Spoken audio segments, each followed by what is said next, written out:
Can cancer prevention and survival be linked to our food choices? As researchers continue to search for answers, they're finding certain diet patterns do have an effect. The Cancer Survivor's Guide is part of the Cancer Project's Food for Life Nutrition Education program.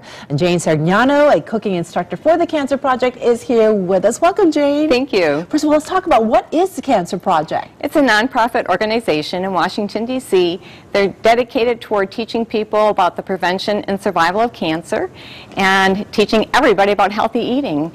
They look at foods specifically and see which ones promote cancer and which ones discourage cancer. Well, so certain types of foods are better for the cancer patient. Yes. As well as prevention as well, correct? Yes, correct. Let's take a look at some of the things you have brought here so that we can get educated with some of these things. Let's start with this. This is kale. Kale. It's a deep green, a leafy green, and it's very important for protein, for different vitamins and minerals like folate. It has some very important phytochemicals, lutein and zeaxanthin for your eyes. So it's something we should be eating by the cupful. All right. Well, that is also really for prevention. It is. It's from the cruciferous family, and they have some of the strongest cancer-fighting phytochemicals in them.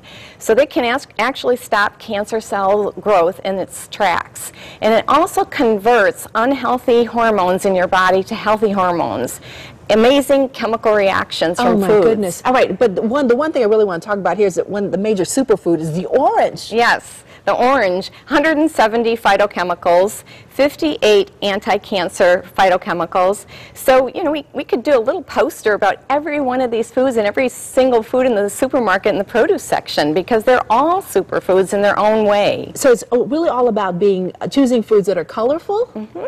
Colorful, full of fiber, like beans and legumes. We need to include those, the deep leafy greens, the cabbages, whole grains. That's also very important to get the fiber and the phytochemicals. All right, very good. Now, what are we making today so that we can share this fabulous recipe with We're going to make burritos, and we're going to make some low-fat guacamole, and we're going to put colorful corn salsa on the top. Oh, perfect. Just in time for Cinco de Mayo. Okay, that's great. Okay. So what are we going to do first? All right, so we're going to make the low-fat guacamole, and to do that, we have a ripe avocado. First of all, low-fat guacamole. Mm-hmm. A lot of people are probably thinking, there is such a thing? There is, and this is a wonderful looking avocado. You want to make sure it's ripe, so it has to have a little bit of pressure give. You don't want it too soft because that wouldn't be too good. Not too soft and not too hard. So we just cut it in half like that, okay. And then we're going to quarter it, pull the skin right off of the avocado, take off any blemishes. Now, what makes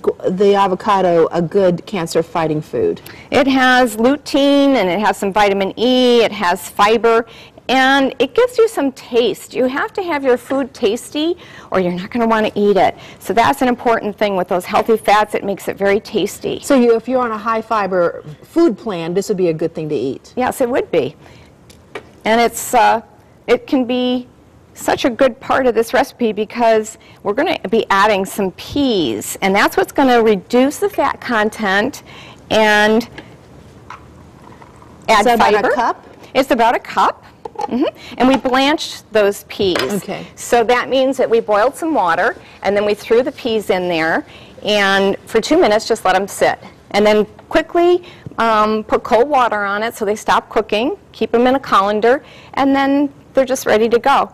We're going to add some lemon juice to keep this from oxidizing. We're going to put about 2 tablespoons. And is this so that the color remains exactly green? Okay. Exactly. Plus flavor. Lemon juice is going to add flavor, vitamin C. We're going to add some garlic. Which is also great medicinal properties. It is. Antimicrobial and a lot of things. So we're going to blend this up. We have about 3 minutes left.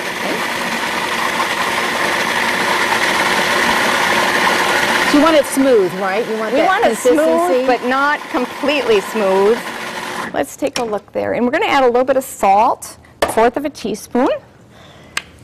And then we need to taste it. And one of the things that you can use to taste the food is something called FASS. What is that? Fat, sodium, acid, and sweet. So when your food doesn't taste quite right, you might add a little more lemon juice or a little more salt. These are things that are really important for the cancer patient. But what if you are supposed to not have so much salt in your You can eliminate the salt, no problem. So just add a little more lemon then?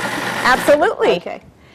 Okay, that's great. So we're going to take it out of our processor. Okay. Put it right in our bowl. Of course, we'll have the recipe on our website as well. Yes. So we'll put it in our bowl. Here you go. Makes a beautiful green base.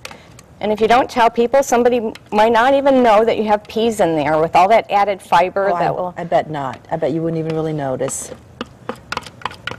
Okay. Okay, and then we're That's going to it. add some tomatoes to that. Do you want me to just put it in? Yeah, so you can use that spoon there. Okay. I'll do it. Not all of them, just about a half a cup. Okay. Just a half. That's great. That's good. Yeah, and then we're going to put some scallions. All right. Put about 2 Sprinkle. tablespoons. Oh, I love scallions. Okay, you can mix that's that great. up. Yep. Mix it up? Okay. And you're going to give it a little taste test. See how it is. Wow. Yeah, I'll take a spoon out here Yeah. and try that. Okay. There we go. All right. See if we need any more salt. Do we need any more lemon juice? No, I think it's good. Okay, that's great. Okay, the next thing we're going to do is we're going to mix some colorful corn salsa up. Very simple recipe. Okay, we're about 1.5 minutes. So Okay, so we're going to go ahead and we'll just put the we have corn, about a cup. About a looks cup. like. Okay. some red and orange peppers. Look at this colorful dish. And the flavor is amazing. Okay. Okay, we're going to put about a tablespoon More lemon of juice? lemon juice, and we have a tablespoon of lime juice. Okay. We're going to put a little salt. Again, if you don't want to use salt, you just skip it. And tomatoes, we're going to throw in the rest of those tomatoes. All of it? Mm-hmm. Okay. Okay, Got it. Go ahead and mix that up. Okay, can I use this or Go are ahead. you using No, something here's else? another spoon. Oh, okay. We have about 1 minute left. Okay. Go ahead. And then what do we have left? Okay, we have our burrito. Okay. And we're going to put this all together and have a wonderful, tasty, There you go. healthy meal. All right. So we're going to here we go. we want a whole grain, whole wheat burrito, tortilla. Get this out of the But way. if you don't eat whole wheat, there are gluten-free tortillas available now. Excellent. Okay. Say we have a spicy black bean filling or regular. Which would you like? Okay, let's do both. Can we do Okay, both? we'll do a little bit of both. Yes, I like a Okay. little both. And I'm There you go. going to put this all the way around it to help keep the burrito together. Really quickly, you also have cooking classes, don't you? We do in Litchfield, Connecticut, and they're going to be Tuesday nights, 6 to 8. And we're also very fortunate that we have a local store that's going to donate some of the food. Great. We'll check back with you at the end of the show. And Okay. as we put this together, it's really everything is already here for us, Yep. right? We're just putting it together. Fabulous. Of course, we'll have more information about what Jane does on our website, so I'll be sure to click on Connecticut Style. Coming up next is a